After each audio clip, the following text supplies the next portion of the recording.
আচ্ছা, এটা তো ঠিক আছে, মানে দেশীয়ভাবে যে জোটটা বর্তমানে আছে, এটা কি টিকে থাকবে শেষ পর্যন্ত? আশা করি, আমরা আশা করতে পারি। আমরা আশাবাদী টিকে থাকবে ইনশাল্লাহ। এটার জন্য আমাদের পীর সাহেব চরমনাই হুজুর সহ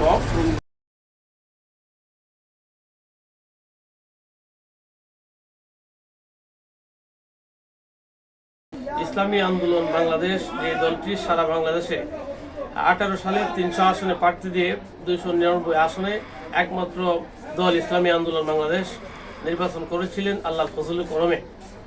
এবার 2024 আগস্টের পরে তরুণ, নতুন, যুবক, ভোটার সহ দেশের সরল সহজ মানুষের একটা আশা আকাঙ্ক্ষা, যে বহুদল মত আমরা দেখেছি, এবার ইসলামকে দেখতে চাই, এইগুলো মানুষের একমাত্র আশা আকাঙ্ক্ষা। সেই সুবাদে জুলাই গণঅভ্যুত্থানে কঠিন পরিশ্রম থেকে পরিশ্রম করে যাচ্ছিলেন, তুমুল পরিস্থিতির মতো অবস্থায় বাংলার বঙ্গ অভিভাবক পীর সাহেব হুজুর চরমনাই তিনি নেতৃত্ব দিয়েছিলেন, মাঠে ময়দানে ছিলেন, আমরাও ছিলাম। বিশেষ করে আপনাদের জানা আছে, দেশবাসীর জানা আছে, আল্লাহর ফজল করমে আল্লামা মুফতি সৈয়দ মোহাম্মদ ফয়জুল করিম সাহেব তিনি সম্মুখ যোদ্ধা হয়ে ঘোষণা করেছিলেন আগের দিন যে আগামীকাল গণভবন দখল হবে ইনশাল্লাহ। সেই ঘোষণার প্রেক্ষিতে জানবাজ মুজাহিদ আমাদের লিডার মুফতি সৈয়দ মোহাম্মদ ফয়জুল করিম সাহেব তিনি ঘরে বসে থাকেননি। ঘোষণার সাথে সাথে তিনি ময়দানে যখন লক্ষ লক্ষ মানুষ নিয়ে নেমে গেলেন, এমন তো অবস্থায় সারা বাংলাদেশের সমস্ত মানুষ ঐক্যবদ্ধ হয়ে ঝাঁপিয়ে পড়ার পর দেশের সুন্দরতম একটি পরিবেশ তৈরি হলো এবং এই দেশের পরিপূর্ণ হক, দেশের পরিপূর্ণ সৌন্দর্য ভেসে উঠল। মানুষের স্বাধীনতার পরে কোনো সুশাসন, দুর্নীতি, এরকম সুনীতি পায় নাই, সুশাসন পায় নাই। মানুষ আবার যুদ্ধ করেছে দেশে ন্যায় ইনসাফ প্রতিষ্ঠা করার জন্য, আলহামদুলিল্লাহ। এমত অবস্থায় পীর সাহেব চরমনাই হুজুর চিন্তা করলেন যে বাংলাদেশে শাহজালালের দেশে, অলিয়া উলিয়ার দেশে, আলিম উলামা মুসলমানের দেশে সংসদও কেন ইসলাম যাচ্ছে না? সংসদীয়ভাবে ইসলামকে কেমনে কায়েম করা যায় দেশের স্বার্থে, দেশের সৌন্দর্য রক্ষার্থে, জনগণের স্বার্থে, জনগণের হক ফিরিয়ে দেওয়ার স্বার্থে পীর সাহেব চরমনাই ডাক দিলেন 5টি দলকে নিয়ে ইসলামী জোট করার জন্যে। 5টি দল নিয়ে শুরু করেছিলেন। অদ্যবধি বলা যায় 12 দলীয় জোট বা 11 দলীয় জোটের, ইসলামী দলগুলোর জোটের প্রবর্তক হলেন পীর সাহেব চরমনাই, সর্বজন স্বীকৃত। আলহামদুলিল্লাহ, আমরা গর্বিত। সেই সুবাদে এই পর্যন্ত আসন সমঝোতার আলোচনা চলতে এই পর্যন্ত আসছে। প্রায় দ্বারপন্থে আশা করছে, আমরা আশা করছি হয়ে যাবে ইনশাল্লাহ। আসন সমঝোতার আলোচনা সিদ্ধান্ত হয়ে যাবে ইনশাল্লাহ, আমরা আশা করতেছি। আচ্ছা, ঠিক আছে ভাইজান, নিউজ দেখি আমরা বর্তমান দেশের মধ্যে যে আপনাদের দলীয় জোটগুলো আছে, ওই জোটের মধ্যে আমরা অনেক নানান নিউজ দেখি, মানে অনেকে বলে এই জোট ঠিকবে না বা জোট থাকবে না। তো আপনার তো দলীয় মানুষ, আপনার তো আমরা ক্লিয়ার করে বিষয়গুলো আমরা কিছুটা বুঝতে পারবো। আলহামদুলিল্লাহ, বুঝতে পারছি। প্রশ্ন গুরুত্বপূর্ণ একটি প্রশ্ন। বর্তমান যুগে ফেসবুকের যুগ, সবাই সব তথ্যমত্য জানে। আমি আপনাদেরকে ধন্যবাদ জানাচ্ছি বা আপনাদের মাধ্যমে সারা দেশকে জানাতে চাই, আজ পর্যন্ত গ্রান্টেড হয়নি যে আমি নাসিরনগর ব্রাহ্মণবাড়িয়া 1 থেকে নির্বাচন করতেছি। 2018 সালে নির্বাচন করেছিলাম আপনাদের দোয়া, দেশবাসীকে সাথে নিয়ে। আলহামদুলিল্লাহ, আমরা অনেক সুন্দরতম একটা উৎসাহ পেয়েছিলাম, সমর্থন পেয়েছিলাম, দোয়া পেয়েছিলাম। 18 সালের নির্বাচনে দান নৌকার পরেই আমাদের হাত পাকার একটা নাসিরনগরে সবার উপরে ভোট হয়েছিল। আলহামদুলিল্লাহ, দান নৌকার পরেই নাসিরনগরে হাত পাকা সবার উপরে ছিল 6টি মার্কার মধ্যে। আলহামদুলিল্লাহ, তো আমরা মাঠে ছিলাম, মাঠে আছি বর্তমানেও। আমার নাসিরনগরে আজ পর্যন্ত কোনো গ্রান্টের সিদ্ধান্ত হয় নাই যে কাউকে দেওয়া হয়েছে ইসলামী জোট থেকে।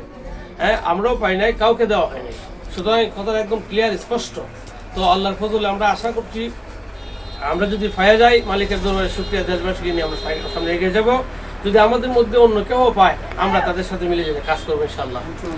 আচ্ছা, এটা তো ঠিক আছে, মানে দেশীয়ভাবে যে জোটটা বর্তমানে আছে, এটা কি টিকে থাকবে শেষ পর্যন্ত? আশা করি, আমরা আশা করতে পারি। আমরা আশাবাদী টিকে থাকবে ইনশাল্লাহ। এটার জন্য আমাদের পীর সাহেব চরমনাই হুজুর সহ বিরাট শ্রম দিতেছে, যার পরে মেহনত করে যাচ্ছেন। ওনার একমাত্র উদ্দেশ্য, যেহেতু উনি আসন সমঝোতার প্রবর্তক, ওনার একটা ইচ্ছা আকাঙ্ক্ষা লস দিয়ে হলেও চেষ্টায় আছেন, দিন রাত কষ্ট করে যাচ্ছেন, কাজ করে যাচ্ছেন, সবার ধারে কাছে যাচ্ছেন, সবাইকে নিয়ে পরিবেশ তৈরি করছেন যেন জোট ঠিক থাকে এবং জোটের মাধ্যমে নির্বাচন করতে চাচ্ছে আর কি। এখন আমরা তো দেখি অনেক বড় বড় টিভি চ্যানেলগুলো নিউজগুলো দেয়, তারা কি নিউজগুলো মানে মিথ্যা নিউজ দেয় নাকি আসলেই বাস্তব? এখানে ইসলামী আন্দোলন বাংলাদেশে 300 প্রার্থীর মধ্যে 300 গ্রুপ আছে একটা। ডাইরেক্ট কেন্দ্র থেকে আমাদের সাথে আলোচনা হয়। তো এখানে যে আলোচনা হয় সে আলোচনাগুলো আমরা বলতে পারি। আমরা যে ফেসবুকে বিভিন্ন নিউজে দেখি, মূলত আসলে সেগুলি নিউজ নয়।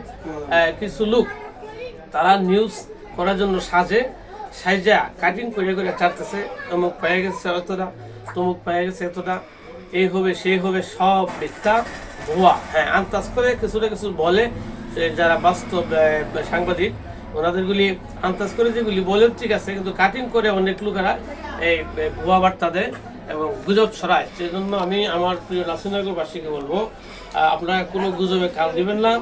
আমরা সঠিক সিদ্ধান্ত যেদিন আসবে আমরা সেদিনে জানিয়ে দেবো ইনশাআল্লাহ আজিজ। আচ্ছা, অনেক সময় দেখা যায় নিউজ জামাতে জুটের সাথে আরেক দল জুট করতেছে, মানে এটা কি শুধু জামাতের সাথে না, 8 দলীয় বা 11 দলীয় বলবে। অনেক ক্ষেত্রে দেখি শুধু মানে বলে কি জামাতে জুটের সাথে অন্যরা সামিল হচ্ছে, অথচ এখানে তো আমরা মনে বলে যেটা আমরা বুঝি যেটা, মানে কথাটা দরকার ছিল এইভাবে যে 11 দলের সাথে বা 8 দলের সাথে অন্যরা আরও সংযোগ হচ্ছে, এটা না বলে জামাতের সাথে মানে নতুন দলগুলা মিলিত হচ্ছে, এটা কিভাবে বলবেন? কাটিং করে বলছে আর কি, বা কাটিং করে। আসলে মূল কথা হচ্ছে ইসলামী জোট, ইসলামী দলগুলোর জোট। হ্যাঁ, 11 দলীয় জোট। এখানে যে কোনো কথা আসবে জোটের উদ্যোগে আসবে। এখানে মুখ প্রধান তো মুখ প্রধান দল এই সিদ্ধান্ত এখনো হয় নাই। এই জন্যই অনেকে বলে, এটাও শুনছি চরমনাই জোট, চরমনাই জমাত জোট, অনেকে বলতেছে জমাত চরমনাই জোট, তারও তো অন্যান্য দলগুলিও আছে। হ্যাঁ, এই জন্য পেশার চরমনাইয়ের নীতি সিস্টেম হচ্ছে এখানে এই 11 দলীয় জোটের কথা উল্লেখ, জোট না, হ্যাঁ 11 দলীয় সমঝোতা। আমাদের দেশের মানুষ সাধারণভাবে বোঝে জোট আর কি, আসলে ইসলামী সমঝোতা দলগুলো নির্বাচনী আসন সমঝোতা। তো হিসাবে মূলত 11 দলীয় জোট কোনো এক দলের নেতৃত্বে হচ্ছে না, সকলের পরামর্শ ভিত্তিক সবকিছু করা হচ্ছে।